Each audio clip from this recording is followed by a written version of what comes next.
Welcome to the Real Estate Marketing Implementation Podcast. My name is Jerome Lewis. I'm your host for today.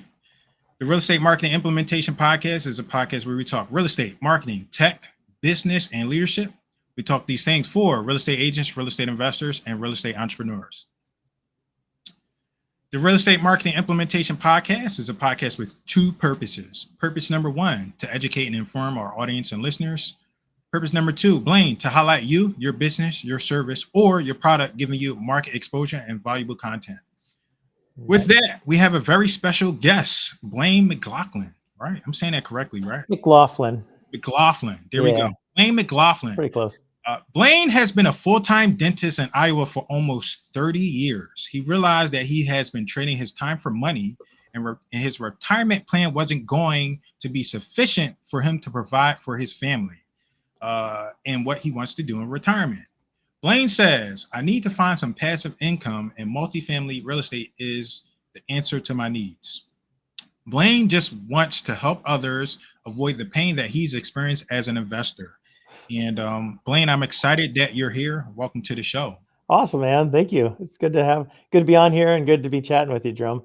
It is. I popped over to your YouTube and I saw you interviewing some people. I had a interview, I think 2 weeks ago, and I was like, man, it's nice to be on the other side of this. You know? So I can understand what you're experiencing. With that, Blaine, we had a short bio of what it is that got you into real estate. Take us on that journey. Like, how did you get into real estate? I know you do some other investment stuff, but dentist to now multi-family real estate. Tell us how that happened. Yeah, well, I got out of dental school, and in school, as most people know, they don't teach you much about managing money, and they don't teach you anything about financing your future in investments. And you're basically just told, hey, put your money in with some professional that knows what they're doing and is the expert in this area. You put your money in their 401k or your retirement plan. They'll take care of you, take care of all your needs. Everything will be good. And when you get to retirement age, you'll have this nice little nest egg, and it'll be just wonderful. And then you can retire and go, drink cocktails on the beach if you want. And once I got out of dental school, I started reading the Kiyosaki books, which most people know about, Rich Dad, Poor Dad, and it kind of changed my thought process. And I got into some real estate early on, right after that, around here where I live in Iowa. And some went okay, some didn't go okay, and it just wasn't. It didn't inspire me enough to think that I needed to do that. I'm a dentist, man. This is what I do. I need to focus on my dental practice, and so I kind of put that on the back burner. Focused on my practice. Got a great practice going here. Lots of great people I work with, and my kids grown up and all that stuff, and now they're in college. And so a couple of years ago, I started thinking, okay, hey, kids are out of the house into college. Maybe I should see where I am for my retirement. I hadn't paid much, attention to it. And so I look at my 401k and I'm like, okay, this is how much I have in there. And gosh, it just doesn't seem like that enough. And so I started doing some back figures, and this is where the pain comes in. And I'm like, okay, I've put in so much in this retirement for so many years. And if it, what the market, they tell you 8-9% is classic over the last 100 years is typically what you're going to get. And, I've been putting money in my retirement for 25 years. That's a fairly long time. I should be pretty close to that amount. And so I started plugging these numbers in, and I come up with a 3% return on my retirement over the 25 years. And I'm like, are you freaking kidding me? I mean, that stopped me in my tracks. And I was just like stunned going, oh my God, that's it. And I'm like, I got to do something else. This ain't working. So I'm like, I've always thought in the back of my mind, real estate's a thing to do. I got to go find somebody to teach me more about this so I can understand it better and use it to increase my wealth and help my retirement plan and, that kind of stuff. So that's the pain that I went through. And I have another dentist who works with me, and she's really young. She's having her first baby. And I just want to help these young kids learn more about this stuff too. I mean, it's like, hey, if I can help you and prevent you from having to go through this scenario, that would be awesome too. So, as a dentist, you're always helping people for years and years. That's what we're doing, is taking care of people. And so I'm switching from taking care of teeth and mouth to maybe a little more financial part of it. So that's where I come from. That's how I got into it. Well, thank you for sharing that. I've heard I first started learning about marketing. I can't remember now, but it might be like 4 years ago. And one of the ideal um, avatars or people to go after is dentists because they're very successful, like yourself. They have their own practice, they're invested, etc. And I don't even know if I'm about to ask a question. I'm just sharing my thoughts right now. That's And right. I'm just sharing my thoughts because there's a need, and I don't know because I didn't investigate. You'll know like more than I do, but people don't know about the opportunities out Yeah. there in regards to real estate and like financial freedom. You get into a practice because you love it or you experience some pain or something like that. Like I honestly, I'm not this, I don't mean this in a way that's offensive at all, but I don't know why people are like, oh, you know what, I want to be a dentist, right? Like it's not like, oh yeah, I want to be a dentist because I make so much money. It's usually something else tied to it from my understanding. So the reason why I'm rambling and I'm bringing this up is because I don't think there is enough of a niche or need for people that addresses, hey, Mr. Dentist, Miss Dentist, you should, when you're working and you're doing this stuff, you should invest in real estate as well. I would love to hear you talk about that since you're actually a dentist and you're coming from dentistry or having a practice to actually doing real estate. So could you talk about that? Well, that's again, that's what my whole purpose is, and that's why I'm excited to be on the show to share this. Is because I want to help these other people get in real estate. Like I said, we as in the dental field and in school, not to mention just dentistry or college, but high school, they don't teach you anything about managing money. I mean, who learns about taxes in high school? I mean, I got 4 kids in college, and I'm teaching them everything I know about taxes because they don't even know what they are, And it's like, no, we got to learn about financial. There's a lack of financial education in the school system, and like I said, we got out of dentistry, and it's like, man, I they teach us nothing about running a business. As you said, most dentists do make a good living, and we make a nice living, and but we're not. And most dentists actually own their own practice, but we aren't taught anything about running a business, and so we have to learn that on the job, which is tough. And so again, spend years and years and years learning how to manage the business side of the dental office, and and I all that money management in the retirement plan is part of that too. You get you get these people again, they tell you, hey, just stick it with your investor there over there, and they'll take care of you and you'll be good. And those guys do very well from what my understanding and from what I've seen. The people that I invest with also do very well financially. And I mean, and you think about it, who's paying them? Well, I am.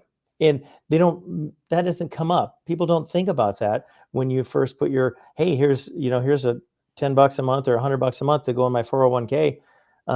People don't think about that. And they don't think about, oh, there's fees and people are going to take money off of this. So my $100 now is only going to be, $68 to invest. And you take that and you add that up over time, and it's huge. And that's, like I said, when I saw the 3% return, I'm like, I got to teach other dentists, other medical professionals, other high earners about the opportunity in real estate, which is it. And there's not just there's lots of different ways to make money in real estate. So Well, thank you for sharing that. There's like a few things I just want to hear you talk about. One, I'm going to go all the way back to the basics of because you're right. Like I went to school and I think I took some finance classes and none of it really showed me anything. And it's going to sound very I had like a friend, he used to make fun of like this book recommendation I used to make. It is very like basic, but it's an excellent book. It helped me. And the name of that book is The Richest Man in Babylon. oh, yep, read it. It's Like I awesome. absolutely, it's so simple, but it's so practical and it's so useful.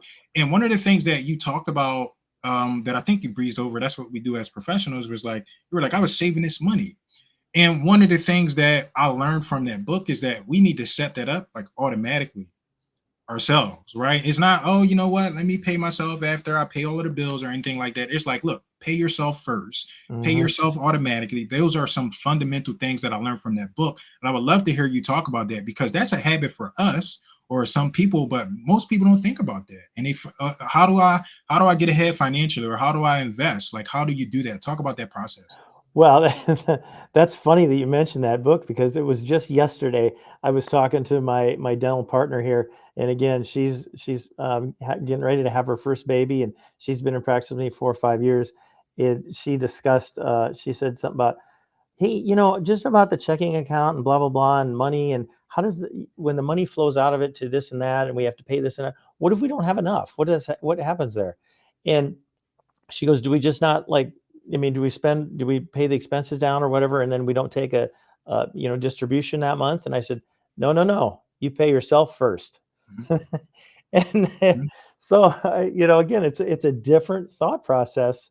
And reading those books, Think and Grow Rich and The Richest Man in Babylon, those kind of things, they get you thinking a little bit different on how money flows, and how to build your business, not financially. And again, I never learned that.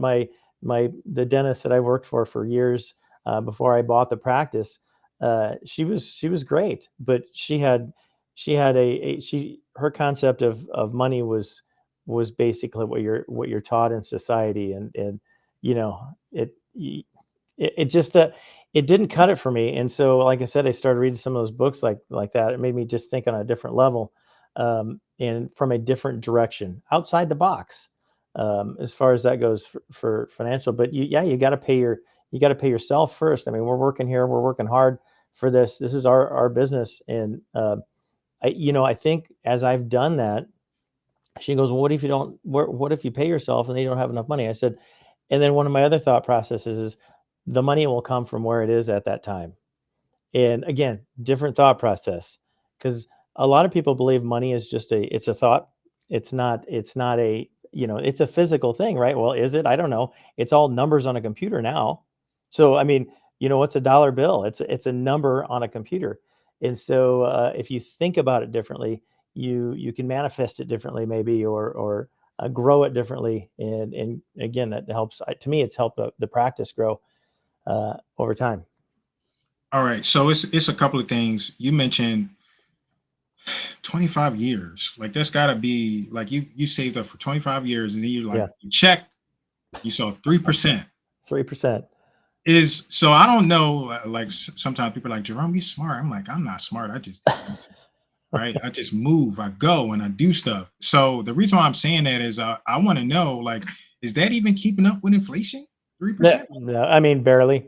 Barely. Maybe barely at all. Yeah, I don't know. I mean, I have an account, or I have some money put aside into a savings account now that's getting 5%. And I'm like, dang, I wish I had done that 25 years ago. Yeah, I yeah. mean, and if you get into just low fund, like S&P 500 type funds, if you just can put your money in that, I mean, there's low fees on those things. That can help grow your money. And I'm not saying the stock market's terrible. It's not. You just got to find the right way where people aren't taking all the fees out. That it will grow, and your money will start working for you instead of you working for the money. Okay. Thank you for sharing that. So you mentioned like 20, that's impressive right there in itself, like saving up for 25 years. But Yeah, I thought it was great until yeah, that's amazing. That happens in itself. And then you check and then you see, like, wait a minute, 3%. I'm supposed to get an 8% average. So right. that can be a little discouraging and disheartening. So you went through that, you've been saving up for 25 years, you went to check, you saw the 3%, and then what happened? Like, what did you do? Did you say, you know what? I do need to get into it. Like, what was that process Yeah. for you? Well, I have a buddy of mine, and if you saw my YouTube channel, we put our pod. We have another podcast that we do, and I went to dental school with him, so we've been growing up together and doing all this together. Kids are about the same age. They go off to college, and we're just talking, and we're like, "Hey, retirement's coming up. What do you think about that?" And we're like, "Hey, did you look at your retirement plan?" No, not really. And okay, and so then we chat, and I'm like, "Hey, I've gotten 3%." And he looks at his. He goes, man, I didn't, I'm not a numbers guy, so I didn't do all that work to figure that out. But it's not anywhere near what I'm expecting. And I'm like, yeah. And then he's like, I tell you what, I have this one friend of mine, this dentist I worked for, right out of college, who is now retired. He's been talking to me about going to this real estate conference, for a couple years, and I'm like, no, no, no. He goes, but I think it's time, and I'm like, I'm there. I am there with you. No questions asked. And so we went to this multi-day conference to learn about multifamily investing, and it was fantastic. And we came out of there going, "Are you kidding me? How come no one taught us this stuff?" And my buddy's like, he's like, "I'm kind of pissed about this because I." He goes, why don't we know this until now? We should have learned this in college or years ago." And so, yeah, we were both enlightened and our eyes were opened, and I'm like, "All right, yeah, I'm in." He goes, "Yep, me too." And so we started other podcasts together, and we're just we're learning as much as we can and investing in some different properties, and again, trying to help others. Well, I appreciate you. I heard you mention podcasts. Could you tell us about your podcast? Tell the listeners how they can learn more about you and your Yeah, company. well, our podcast is called Happy Trails, and it's two dentists that we're kind of sailing off, maybe not sailing. Let's call it riding since it's Happy Trails, and people think maybe of horses, but riding off into the sunset of our dental careers. And we need again we're looking for passive income because in dentistry we have to be present to make money. If I'm not here, man, there's nothing going on, right? I have to be physically present, and we're like, yeah, we don't want to do that. Or what if I want to cut down from full time to half time? The income goes away. And so we're looking for, again, more passive income. And so we started our podcast, and it basically, and we're just two real guys just out there talking. And we try not to be too, professional. And your tie looks awesome, Jerome, but we'll never have a tie on. We're just we're like, hey, let's teach these guys, let's teach other people around there. We're trying to make it fun and stuff like that. So I think it's very educational about multifamily real estate mindset. And it's also kind of humorous. And again, we want people to get to know us, because if you're going to invest in real estate, you need to know, like, and trust the people you're investing in.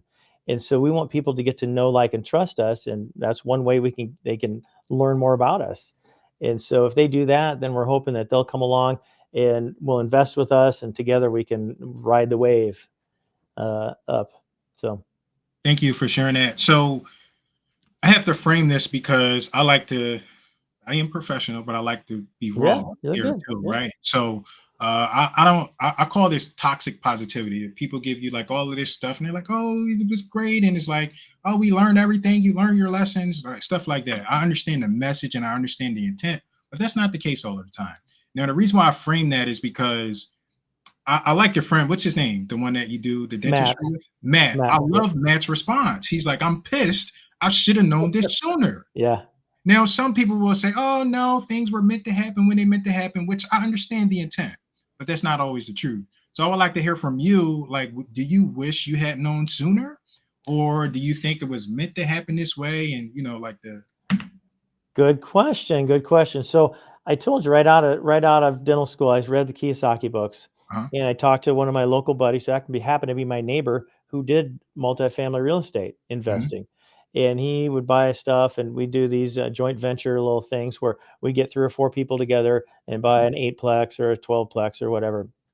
And he did all the management, and so it was just kind of a hands-off, limited partner kind of investment for us. We go, here's some money, buy this, and you tell us how it's doing, and months would go by, and hey, how's everything going? He'd send us a little note, email or whatever, and doing all that stuff. So I was involved in real estate for a long time, and like I said, it just it piqued my interest. And then I had one deal, which is a commercial deal, kind of go bad, and they got foreclosed on for just wrong timing. And I was like, "Oh, are you kidding me?" And again, that's what pushed me away from doing it for so long. And then, like I said, once I found out about my retirement, I was like, I got to get back into this. And so I started reading more and listen to podcasts like yours and stuff like that, just to get education on it, and so I could share. So, no?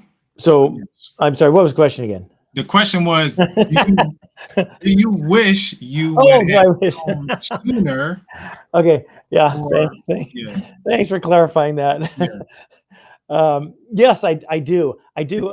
But I realized that that if I hadn't had that retirement plan, if I hadn't looked at that 3% return, it may never have pushed me into it Yeah. at Right. full bore. And so, yeah, do things happen for a reason at a certain time? Yeah, I think there's a lot to that. Do I, do I wish I had done it before earlier? Well, now that I look back on it, of course you can say, yeah, Yes. Okay. shoot, I wish I did. Yeah. But maybe I wasn't ready because I was in dental mode, Yeah. and my focus was on my dental practice. Maybe if I had to really focus on real estate 20 years ago, my dental practice, it would be a disaster.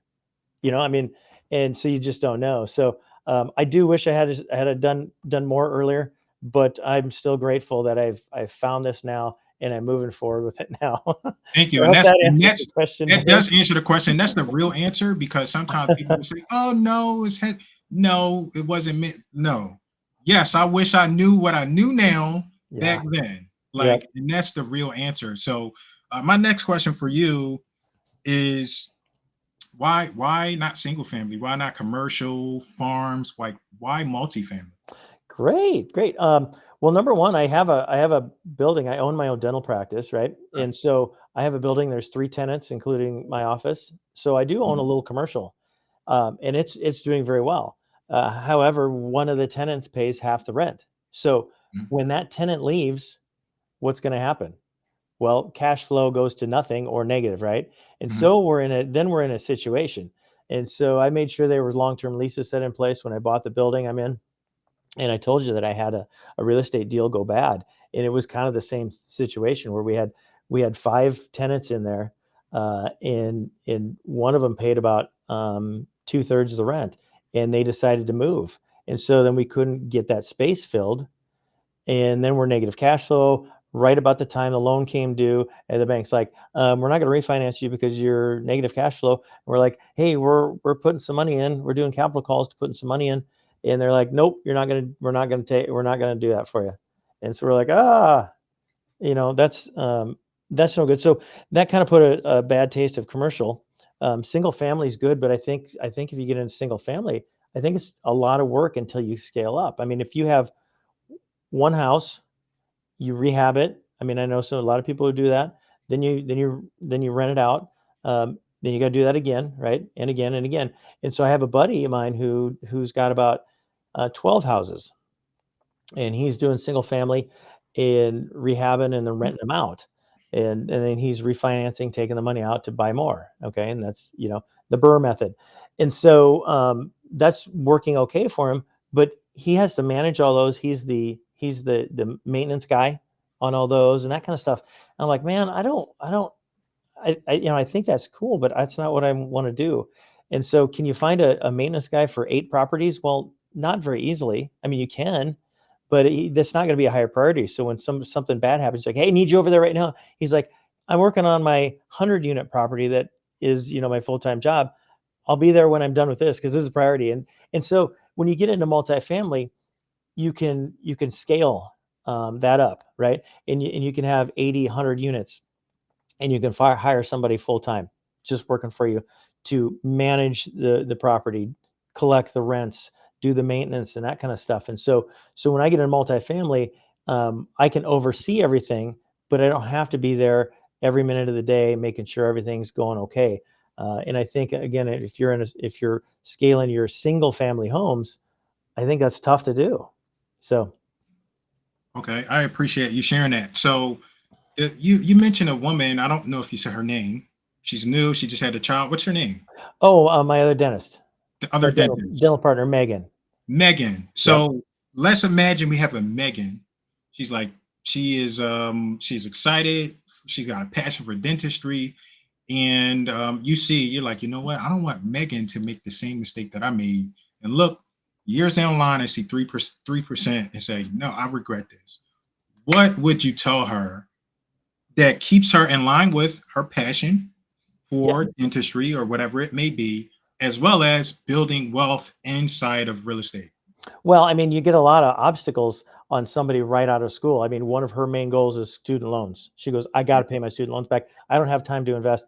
I got to do school loans, and I got to get that done. And now I'm having a baby, and I got to make sure everything's, Mhm. set there. And I mean, I had this. You asked me this question. This is exactly what I talked to her, and I'm like, And so she's putting money in our 401k. And Mhm. so I'm like, here's what I did. And she goes, yeah, well, I don't know much about that, but I know that these people, with the 401k, they'll invest it for me, and they have an education, right? I'm Mhm. like, yep, they do, and they also take a bunch of fees.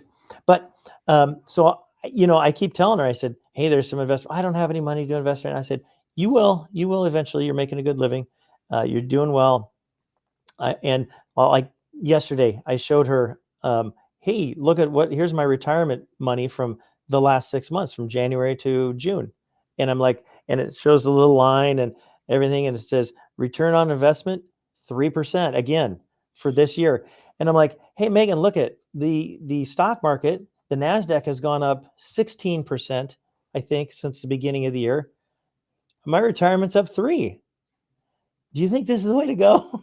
I just look at her and kind of laugh. And she's like, oh my God, and so she's getting it, right? And Okay. so it's something out of school, right? They're going to have their own thought. I'm starting a family, and I got school loans, and I'm just trying to get my, settled here. And so it's just one of those things where it's like, keep educating, just, plant the seed. Talk about planting Yeah. the seed, just plant the seed, and eventually she'll come around. And I think she'll want to invest down the road.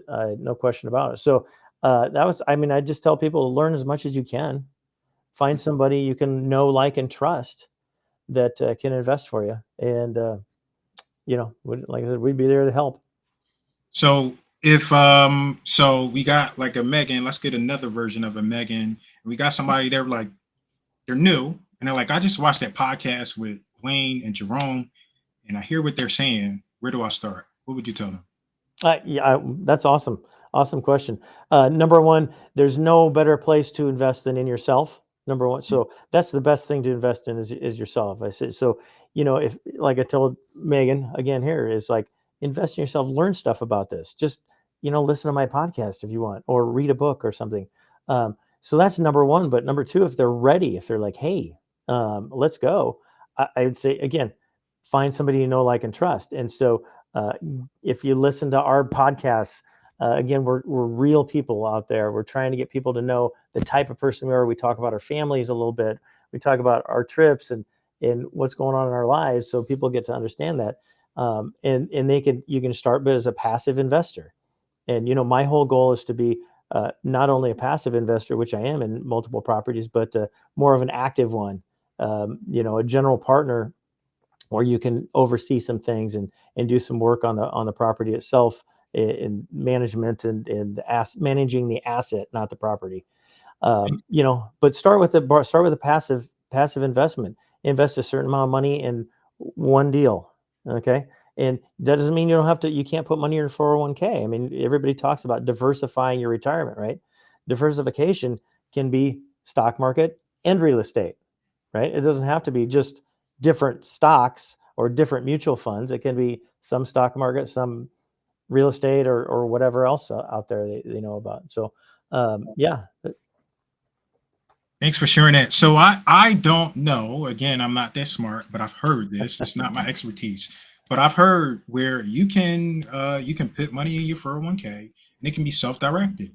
I've Yes. heard the same thing with individual retirement accounts. So that might be something that people might want to look into. Oh, I'm going to invest my money. Well, you can kind of have some of the similar controls inside of your 401k. You might have to switch companies or something. I don't know, but Yeah. that is Yeah. a possibility out there. There are self-directed IRAs and stuff like that, where you can decide where to put your money, Mhm. and you can decide. And even though it's encompassed in the plan, the 401k or the IRA plan, you can invest in real estate, you can invest in mutual funds, bonds, or whatever.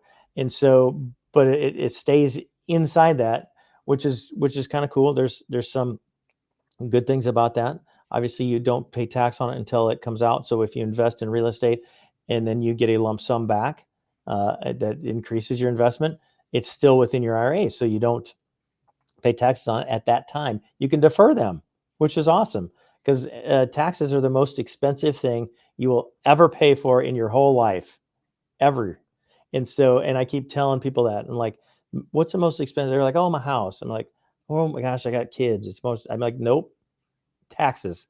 That's the most, you'll spend more money on taxes than anything. So if you can minimize those legally or defer them, then you're winning. Share with us the most important lesson you've learned from like dentistry over to real estate.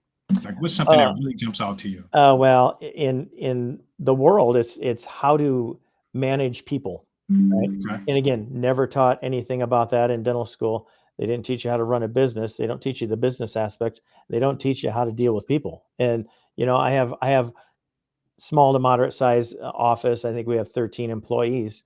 But to manage all those personalities and get them to work together to, for the benefit of our patients took a long time to figure out how to do that efficiently, because most people are like, I need somebody now to work here, so they'll hire the first person that comes on, and regardless of, they're like, okay, they have experience, let's hire them. And I don't believe in that, because personalities knock heads, right? And then everybody's inefficient. And we had somebody tell us today that the energy vibe in our office is fantastic. There's like, it's so amazing, and everybody's so nice and so polite. I love coming here. I'm like, I love hearing that. That's perfect. That's exactly what we've been working for decades. And if we hire for personality, and we teach them skills that they need to know if we have to, but we hire more for personality. And so getting into real estate, again, what are you doing? You're dealing with people, whether it's dealing with tenants, dealing with the rehab guys. If you're trying to rehab an apartment complex and value add it, you got to deal with those guys. You got to deal with your your management team that's actually collecting rents and doing all that stuff. I mean, so your brokers who are trying to sell, you got to be able to have a relationship with them. And so dealing with all sorts of different personalities and learning how to talk to them so they understand you is super important. And again, I did a lot of work on that in the dental field, and that's going to transfer, it's transferring over into the real estate as well. Thanks. And you kind of answered a question I had for you. I was going to ask, were your dentistry skills transferable to real estate? And you said they were. And Yeah. that is something that comes up a lot for people. Some people, I'm an introvert, so I know I want to sit behind a computer and press buttons and money come in, but we still have to talk to people ultimately. Yeah. We got to talk to people, customer service, sales, whatever it is, we still have to talk to people. So, Yeah. Well, you're doing a heck of a good job talking to me. yeah. Yeah, I worked on it. So Yeah. I I heard you mention some books. I would like to ask you what some book recommendations. So what are 3 books you recommend to the audience and why? Well, obviously, Rich Dad Poor Dad is number one in my repertoire, I guess. Again, it teaches you a whole different mindset on money, and how society teaches you one thing, and why society teaches you that. Maybe it's control, maybe it's just the way it is, who knows. But how, if you look at things from a different perspective, that's another way of looking at things. So that totally changes your mindset on finances and investing. There's a book, and I wish I could remember the guy's name, Jeff. It's called The Slight Edge, and it's not about real estate, but it's about it talks about doing little things over and over and over again can lead to huge results. Things like, hey, if eating a candy bar, or say a cookie, I'm going to eat a cookie a day, right? Is that going to bother me today? No, it'll taste good. It'll be nice. If I eat this one cookie today, not a big deal. If I eat a cookie every day for 10 years, then what happens? Is that good for me? Probably not. I mean, maybe one cookie is not a good example, but you get what my point is, right? And so little things done consistently over a long time can add up to huge results, whether they're positive or negative in your life. Yeah, and it's called The Slight Edge. And that was a great one. And then a real estate book is called The Hands Off Investor. And if you familiar with that one? No. Okay, it's great. And again, I apologize, I can't remember the author. A hands-off investor, but it talks about if you want to get into investing in multifamily real estate, and you said, what advice would you give a newbie? Well, this is a great book because it goes through all the different stages of investing and how multifamily deals come about. And it's it's not just invest here, your money comes back to you after a while if things go well. It talks about the brokers, it talks about the loans and how the loans can differ and how the different types of loans can make a huge impact. And it talks about asset management, it talks about property management teams, it talks about maintenance and all that stuff. And so if you're really wanting to learn about that, the Hands-Off Investor is a fantastic book. It goes through all the basics. It's great. Excellent. Thank you. I would love for you to tell us about your podcast again and how we can get access to it. Oh, it's on Apple, Spotify, Amazon, iHeart, and it's called Happy Trails. Okay. And yeah, and so just Google it and look for Happy Trails. We're a couple dentists that are fading off in our career of dentistry, looking for passive income and trying to teach other people how what we're doing and how they can benefit if they come along for the ride with us. Thank you. Blaine, Thank where you. can listeners find out more about you online? We also have a website. It's called happytrailsrealestatedocs.com. happytrailsrealestatedocs.com. And so you can find our website, and there's ways to go on there. There's emails and stuff, and you can send us messages and that kind of stuff if you're interested in investing or want to learn more about multifamily real estate. We'd love to help. Okay. And if you could close us out with one word, no explanation, what word would that be? Persistence. Persistence. I appreciate it. Thank you, Awesome. Blaine. I'm going to close this down. This has been excellent. We're 37 minutes in. So Awesome, man. Jerome, it's been a great time talking to you. I appreciate it. excellent. All right.